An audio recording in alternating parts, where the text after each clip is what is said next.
everybody, it's Jeremy. Welcome back to the Slowest WAAAGH, where we are playing Tzeentch. This is turn 13, I believe. Double check. Turn 13. Let's see what we've got in store. We have completed Conjuration 1.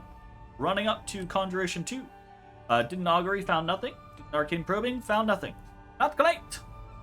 Site searched with some cultists, found nothing. Site searched with a shaman, found nothing. Boo! Dormant Pretender Guard. Dormant Pretender Gods are awakening. So that's fun. I do think, after having spoken to a couple of different people and, done some scouting, that there are a couple of dormant Pretender Gods. I think I am one of the only people that went full imprisoned.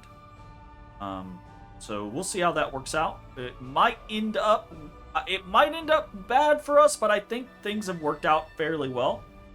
We have non-aggression pacts with 3 of our neighbors, and the 4th neighbor is already in a war with someone else. So we probably lucked out. If someone else had attacked us earlier, we probably would have been fucked.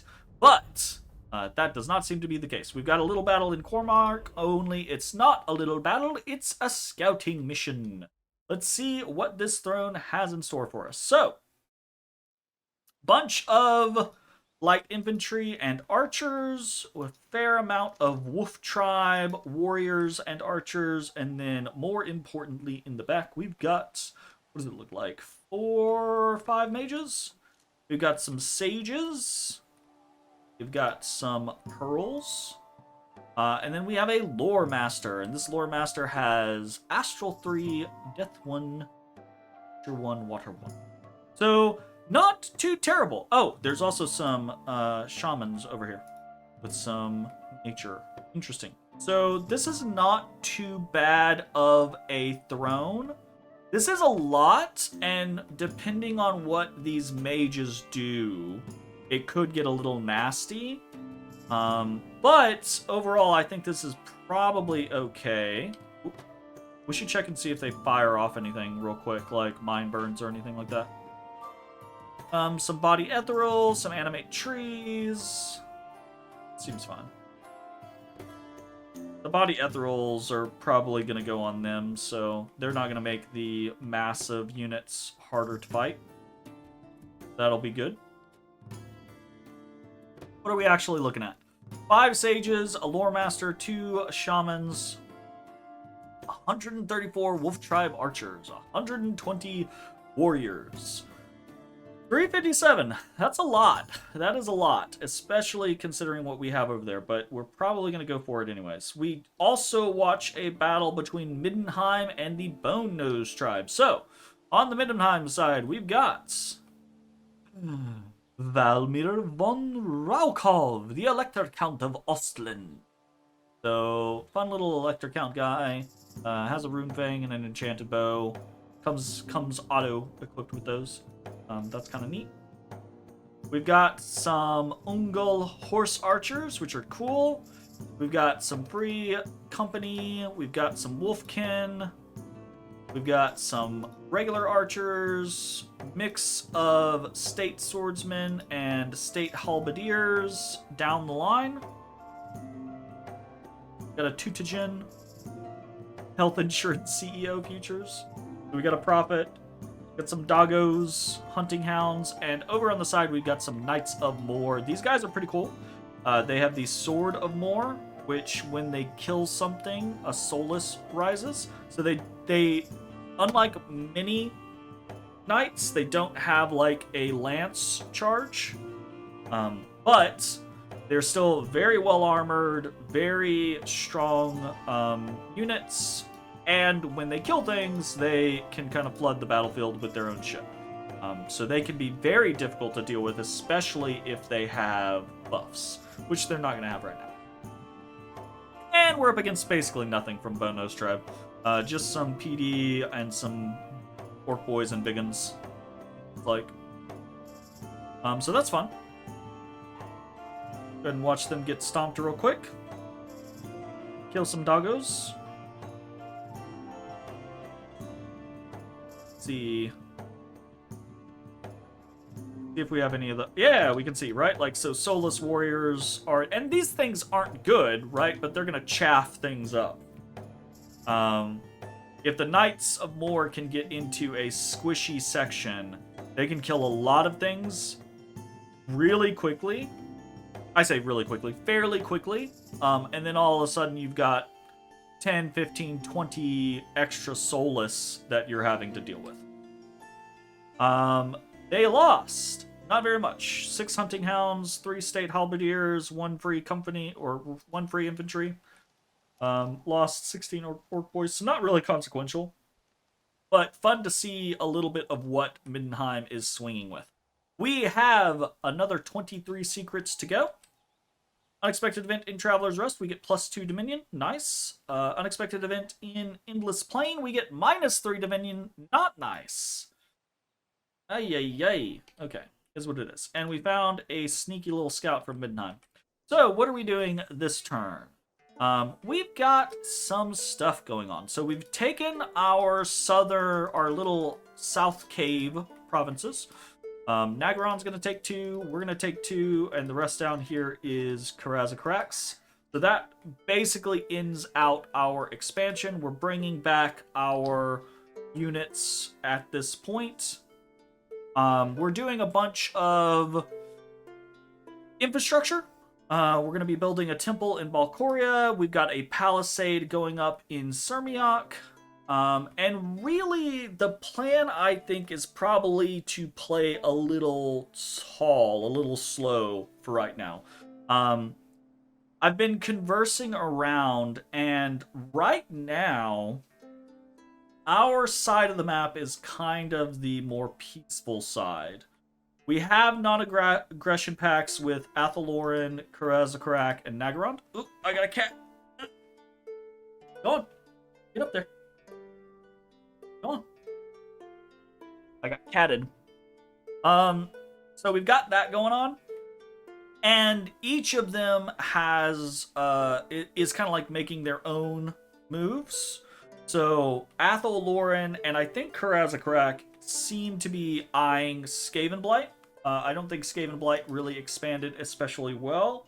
Plus, it's a decent matchup for either of them, so I think one or both are likely to go on. And if one goes on, then the other is likely to go on anyways, just to like pick up edge, vulture things, that type of thing. So we'll see how that works out. I think Nagaron is looking at Nehekara, so we'll see how that goes. We've kind of started to poke over. We can see some Bretonnia going on.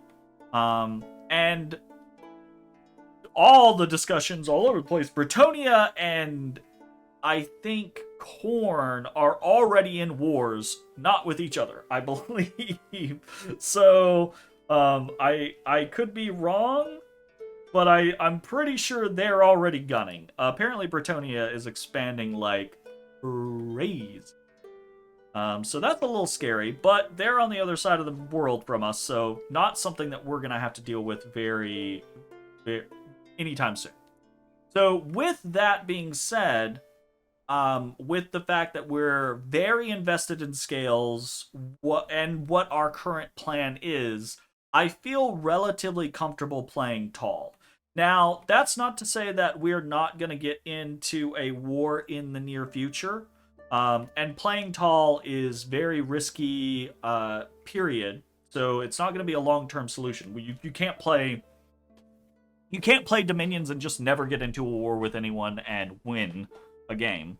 So that's not how that's going to work. But we can focus on infrastructure and research and try to get a couple of good ideas going, or get a couple of like tricks in the bag, and then make a move. Most likely, that move will be against Middenheim. Or it will be against Bone Nose Tribe. If Middenheim starts winning against Bone Nose Tribe, we will likely join forces against Middenheim with Bone Nose.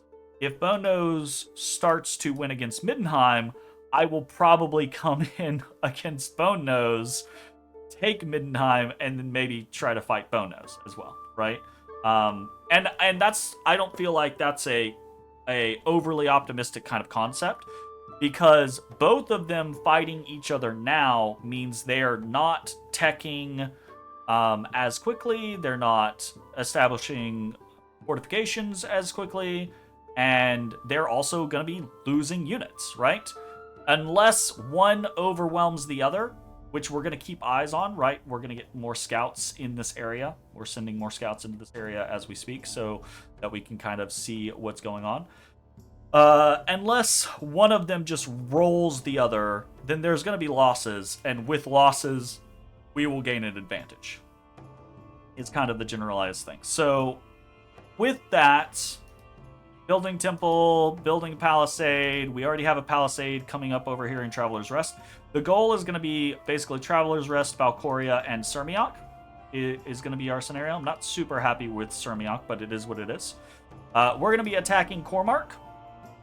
We have a small-ish stack going in here. Remember, we are up against 357 units.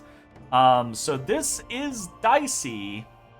But my hope is that the Chaos Warriors are almost immune to most of what's there. The base archers not going to do much against the Chaos Warriors. The Wolf Tribe archers not going to do much. Wolf Tribe warriors not going to do much. Light infantry not going to do much, right? If we had 50 Chaos Warriors, I'd say in the bag, done, guaranteed, no questions asked, right? But we only have 20, so it's definitely more concerning. Cat. I gotta keep eyes on the cats so they don't fight. So we'll see how that goes, but I am cautiously optimistic that this is gonna go well for us. And if we don't out and out win, because Middenheim is currently busy with Bone Nose, and because I believe Nagaron is moving towards Nehekara, and I think Nagaron just kind of like expects Cormark to be me or Middenheim, I'm not really super concerned about whether, we kill most of the things here and then we can't finish it off, someone else comes. I'm not super worried about that. It is a possibility. Cat. This thing being bad. But, like I said, cautiously optimistic about Cormark. I think we can win that. Even if we don't, I think we'll be able to just take it in subsequent turns. So we'll see how that goes. Get. Bad cat. We are doing a bunch more site searching with cultists and with some of our acolytes. And then we are continuing with the augury. And we are we're recruiting Chaos Warriors and Sorcerers. And that's really pretty much it. We've got some Marauders going up over here. We're gonna probably start prepping for Namor as well. Namor, I think, is very greedy. Cormark, I think, is perfectly fine. Namor, I think, is greedy. But we'll see how it goes. So we're moving up towards Namor with most of the rest of our stuff. And gonna try to prep to deal with that. Obviously, that has a bunch of heavy cav, which was the big issue there. But if we have the right things, we can deal with it. It's not that big of a deal. So, and I think that's kind of it. I don't think there's much else going. Probably gonna have a couple of relatively boring prep turns. So this turn 13, most other people are getting into a war. So I kind of want to preface the concept of what are we aiming for, right? So our goal, our big goal, is by the time our god comes out, our goal is to be at Conjuration 6 for Daemon Prince of Tzeentch, and Enchantment 6 for Eternal Pyre, right? So roughly around mid-30s on turns, that's our goal. Because we immediately want to, the turn our god is out, we want to cast Eternal Pyre. And then every other turn after that, we want to toss out a Demon Prince. That's the main goal that we have at this current point in time. So all of our other goals are going to be kind of in line with that. So we're running up Conjuration right now. Obviously, for me, other things that we get along the way are going to be things like Dark Knowledge, or At the End of the Rainbow, or more site searching, because I'm playing extremely greedy with the site searching. So we'll see how that. Hopefully that will be good for us in the long run, but we'll see. And then, so Conjuration 4 is going to be very close to that Con 6 concept for us. We might jump around to some other things after that, but that depends entirely on whether or not we are finding ourselves close to persecuting a war. There's a lot of different things that we can do. Even in Conjuration 4, we can summon, or we have options to utilize in combat. But going up to Conjuration 5 would be Fire Elemental, so that would be something better for us. But we're not really looking at combat magic at this current point in time, right? The hope being is that it's turn 13. We're probably not going to worry about getting involved in a war until turn 17 or 18, right? So by that point, the hope is that our research is going to be drastically higher, probably closer to the 200 to 300 mark, and that any research we want of this lower tier, we can just pop out in like a turn or two, right? So if we're like, oh, actually, we need Alteration 2 or Enchantment 3 or what have you, we can kind of pop that off really, really quickly, right? That's the generalized idea. And yeah, I think that's pretty much it. So nothing else really doing this turn. We'll see how things go. I'm going to try to get more scouts. I don't think we really did anything this turn, because I'm very broke at the moment from all of the fortifications and things like that. Probably I could have done more scouts over here, but I'm going to try to get more scouts out into the field. So not only can we get rid of all of the fog of war, but also I want to see how this war between Middenheim and Bone Nose pans out, and I want to try to see some of the other conflicts as well, right? See how our various opponents get down to business. And we only know Karaz-a-Karak's bless and Middenheim's bless at this point, so we need to find some more blesses. So we'll see how that goes. That's going to be it. Thanks for watching. We'll see you next time. Bye-bye, everybody.